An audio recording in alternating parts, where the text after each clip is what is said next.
identity and purpose, shaped by love, sacrifice, and the courage to chase her dreams.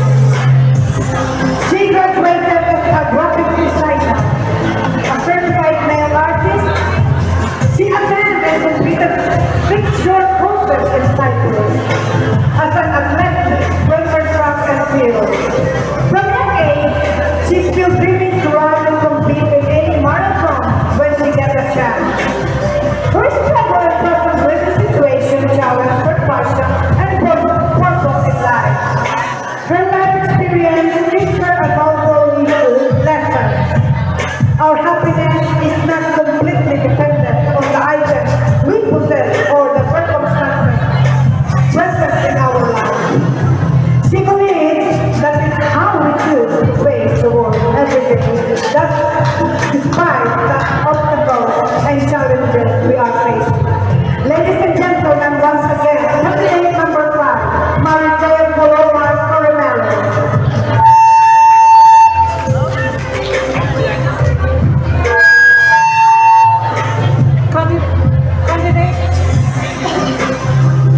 Candidate number 6.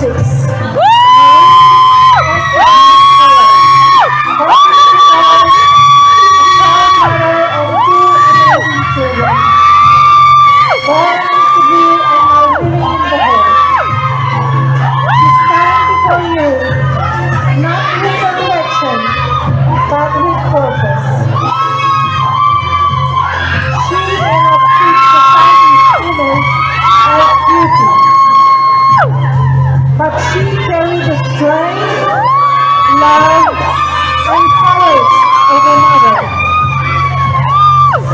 That to her is the most beautiful thing of all.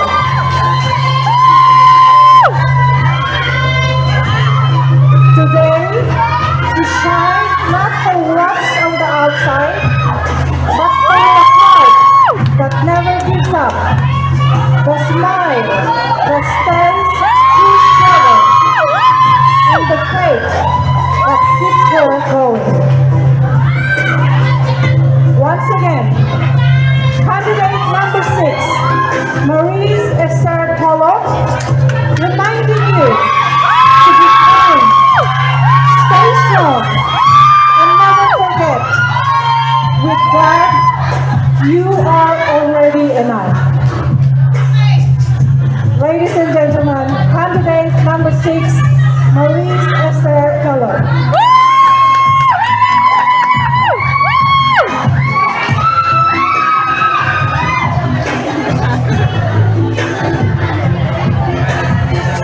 Candidate number 7. Candidate number 7, Miss Erlinda R. Gutierrez. Ladies and gentlemen, where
vote.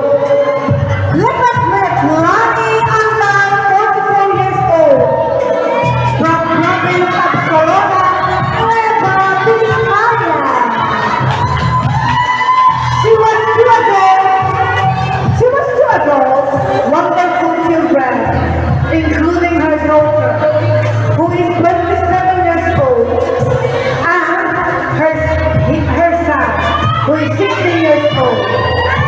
She's working 8 years here at Cyprus. Her hobbies are cooking, hiking, doing workouts, running, and fashion.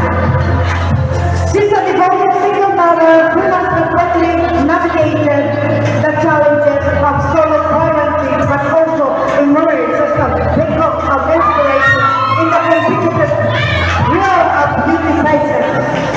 Despite facing financial hardship and the absence of her children,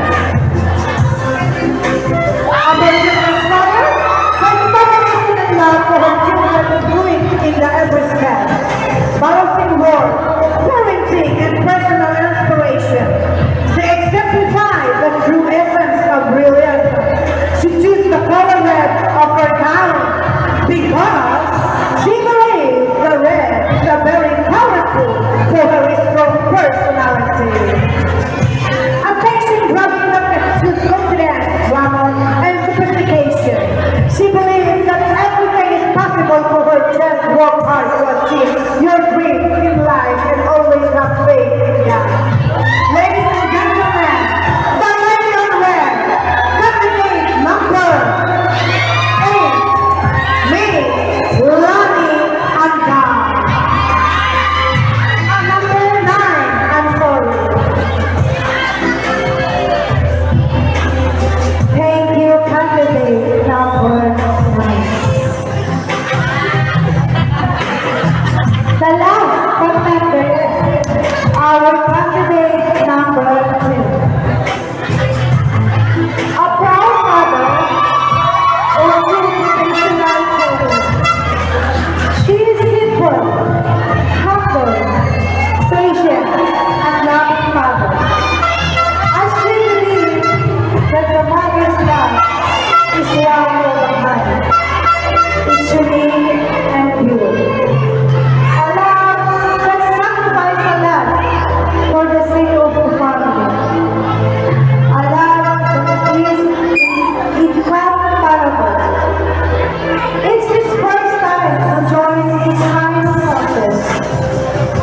As she prepared training a singing competition, she's working 6 years in Nicosia. Our candidate number 10, Miss Neri Duyan, representing Matahibang Cyprus. Thank you very much. May we all once again, let's have another look for our 10 beautiful candidates. Candidate number 1, Miss Myrin Joy C. Watson. Candidate number 2, Joyce Abenico. Number 3, Roxana M. Abdullah. Candidate number 4, Manuel Joaquin.